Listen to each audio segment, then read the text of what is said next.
while since I did a prepping video, so I want to do a quick one on silver. People have asked a lot of questions about whether they should actually incorporate silver into their basic preps or not. Now, there's a lot of reasons why someone would collect silver, not only for prepping. There are also people out there that like collecting the coins for the numismatic or the aesthetic value of them. Some people will collect silver just for the fact that they can't afford to get gold. Right now, as I make this video, I think without checking, gold's like $1,500 or $1,600 just for 1 troy ounce of it. Silver, on the other hand, is about $20 or $21 a troy ounce, and it makes it a lot easier to collect it. It takes a little more bulk to get the same amount of value, actually a lot more bulk, but still better than, saying, collecting copper or something of even lesser value. Silver is still considered a precious metal. Now, for us to answer the question of whether silver should be incorporated into your preps or not, I'll give you our standpoint onto it, and you can take it or leave it, add to it, do whichever way you want with it. What we do with silver, and the reason why we collect silver as a prep, is a couple different reasons. One, it's nice to collect. They're relatively cheap. Like I said, the market price right now is about $20 an ounce for silver. So you can slowly collect it without a lot of investment, and you can build up over time. Also, if you never end up using the silver prep, you can either pass it on to your children or family members, or you can use it for retirement. You can start liquidating it. It's actually not that hard to liquidate silver. In the unlikely event that we actually get into a STFH or Tetawaki or whatever, and the whole financial situation collapses, guess what? Gold and silver has been used well over 1,000 or 2,000 years as a form of jewelry, a form of bartering. Silver is universally recognized. Now, correct me if I'm wrong without doing any research also on the computer, but up until the 1950s, our own currency read silver certificate on top of it. And you can actually take a 20, well, this is a 1, but a 20, or whichever denomination of your paper money to the bank and trade it in and get the equivalency in silver. It was a silver certificate. Nowadays, our economy is based on faith. And it's one of the few times in history that this has ever happened. So people who are worried about the financial collapse, this is a very easy way to slowly build up your money, if you want to put it that way, that it will be universally recognized. Now, you can get silver in a couple different variations. Some people, especially the people who like to collect it for a numismatic value, will get government-issued silver coins or silver bars at the same time, such as, let me reference here real quick, we have the American ASE or American Silver Eagle, the Canadian Maple Leaf, and the Mexican Libertad. That's just a few of the examples. Those coins are actually issued by the respective governments of those countries. So in an STFH, it's a little more solid for the fact that it's known to come from a government entity. So the chances of the silver actually being real and not like a fake from China or something like that is a little less. Now, the one problem you're going to have with getting government-issued bullion or coins is there's going to be a premium on the price. So if you go and check the price of silver and you see it's $20 an ounce, that's the spot price. That's what it costs on the market. Above that is a premium that you pay for having something special, or also from just selling it. If you go to a local coin dealer, he's going to sell it over spot roughly $1 or $2 to make up, so he makes a little bit of money off of it. He's not a philanthropist. He's in the business to make money. On government-issued coinage, you're going to pay anywhere from $5, $10, depending upon you might actually find something special. There'll be a $15 premium per ounce of that silver. And that's great if you're a collector and you want the numismatic value. But for a prepper, it's a very bad choice. Instead, you would rather get what's called generic rounds.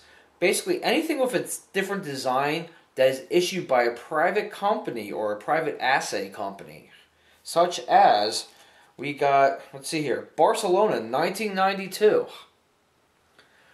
All of my stock came from a local coin dealer. These are all used, if you want to put it that way. They're not brand new, but the silver never goes bad. And let's see here. Here's one from the Pentagon. These I get for spot, plus my local coin dealer charges me $1.50 over top of it. So it keeps my prices down, allows me to collect more silver, and personally I could care less about the designs. Every once in a while I get a really nice one too, such as United or Die. You can even go crazy as the Plucked Taxpayer. You'll find little gimmicks on some prints that were striped form. You can get them in bar form too. We got Lady Liberty. $1 Bison. I have no clue what that's for, but comes in that size as well.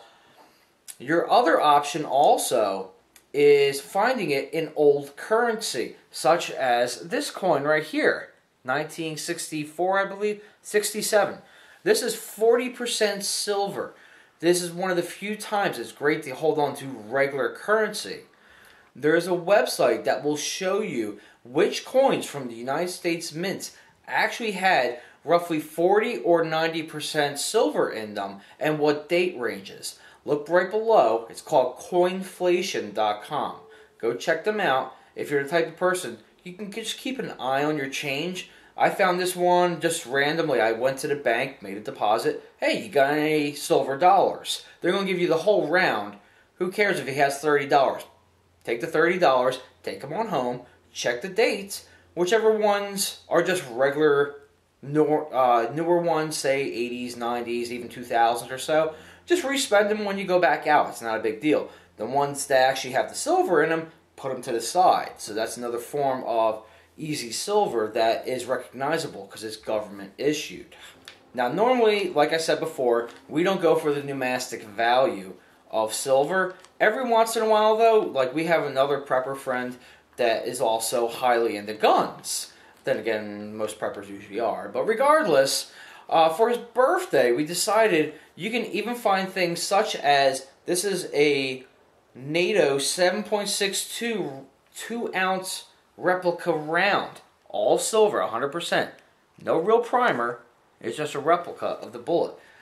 This I paid about $12 over spot. There's a $12 premium on this, but it's worth every penny in the form of a gift. Now, if I was prepping, I wouldn't buy a ton of these bullets. It's just a waste of money when it comes to silver for prepping. But this is just one example of what you can get with silver for a numismatic value.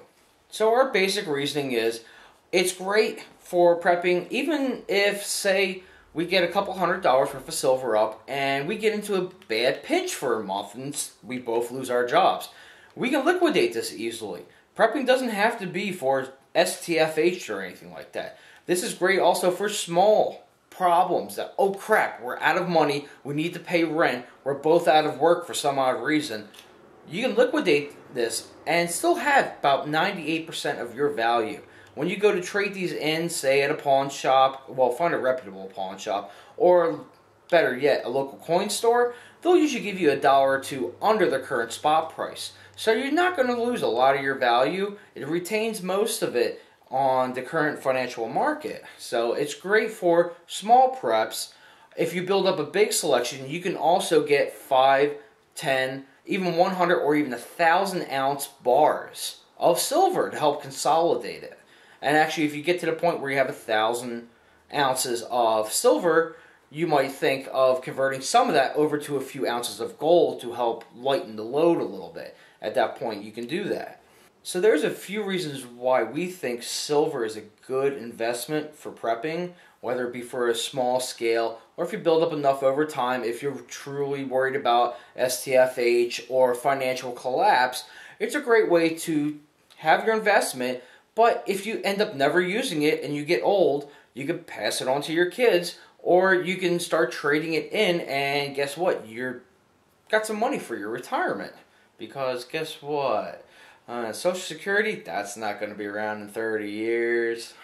So if you have any questions or comments, by all means, go ahead and leave them down in the comments. Try to do it on the YouTube page, not the Google+. I've been having problems lately, and I think every other person who makes videos on YouTube, some of the comments we can comment back onto, and some of them just don't give us an option. So try not doing it on the Google+ page. Do it directly on YouTube.